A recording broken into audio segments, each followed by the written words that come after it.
Good morning from Fast Company. Here's our daily look into what's driving today's creative business leaders.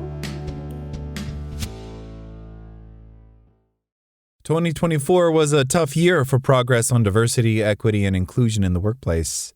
Not long after the Supreme Court struck down affirmative action, companies began making subtle changes to DEI policies and programs that catered to underrepresented workers, seemingly in response to escalating legal action and conservative backlash. Tech employers started downsizing DEI programs and shedding staff as part of layoffs. Some organizations tried to move away from the language of DEI and stopped using terms like equity.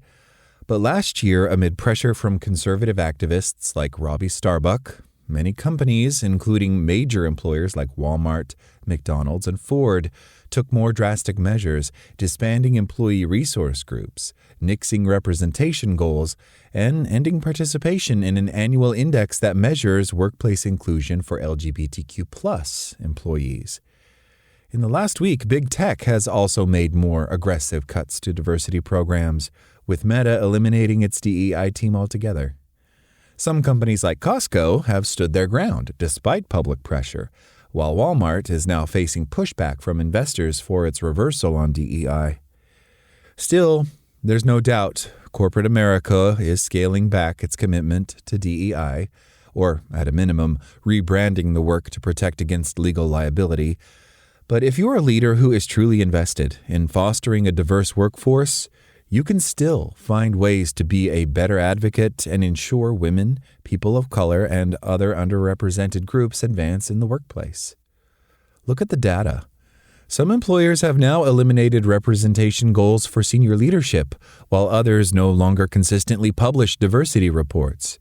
Even if that's the case at your company, there are other metrics that can help measure who is being promoted into or considered for those roles, according to DEI leader and workplace strategist Mita Malik. We can also ask whether the company has evaluated how women and men are rated on performance reviews, or if there are any pay inequities that have gone unaddressed. Another important data point is the rate of attrition for women and other underrepresented workers, which can give you a sense of whether certain employees are leaving the company in higher numbers. Dig into employee engagement surveys. In the last year, a number of companies have opted out of surveys like the Human Rights Campaign's Corporate Equity Index, which many workers value as a sign that an employer is supportive of the LGBTQ+ community. But plenty of companies still rely on employee engagement surveys and other internal polling to get a pulse on their workforce. If you're trying to understand how certain workers are being affected by cuts to diversity programs and what you can do about it as a leader, this could be a good place to start. If your company has scaled back initiatives that specifically supported women, you can get a sense of what the impact has been, Malik says. Are women lacking sponsorship to help them advance their careers? Are they feeling stuck in their careers, being promised promotions that don't materialize? Are they receiving little to no feedback from their boss? Support employee resource groups. Employee resource groups can be a crucial community for underrepresented workers, so much so that some companies have started compensating leaders for their work. But this is yet another area where employers have been making some major cuts as they pull back on DEI, in some cases revamping these groups to focus solely on professional development or opening them up to all workers. In workplaces that have maintained these groups, however, there's room for leaders to better support them, whether through dollars or mentorship.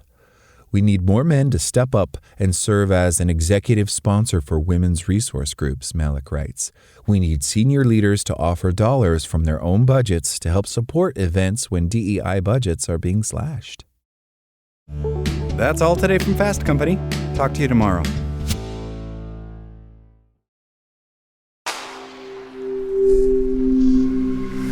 Spoken Layer.